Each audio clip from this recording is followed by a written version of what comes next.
But in the case of female genital mutilation, we also know that women are very often the people who perpetrate the practice in the family. So do you use different messaging? Do you use different approaches, platforms to work with men and women, or girls and boys? We use one single recipe, a girl. We educate a girl. And through educating a girl, we reach out to the father, we reach out to the boys, we reach out to everybody in a circle.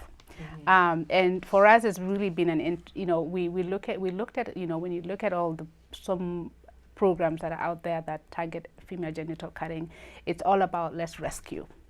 It's not about prevention. It's not about let's talk to the fathers. It's not about let's bring the mothers on the table.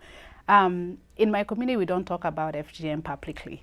But because of the girls, we were able to bring the parents into one room, both mothers and fathers, and we discuss what will prevent this girl from continuing to school.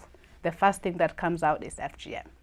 And that becomes an opening space that we can talk about FGM and talk about the effects of FGM. We can relate to women having difficulties during birth, and that's something women have already experienced.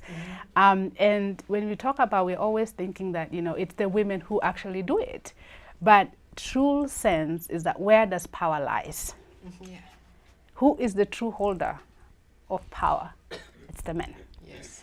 And if a father, and this has been a true testament in our program, when the father says no, we know guaranteed that girl who is in our school cannot go through FGM, and the girl that is behind her and behind her and behind her will not go through FGM.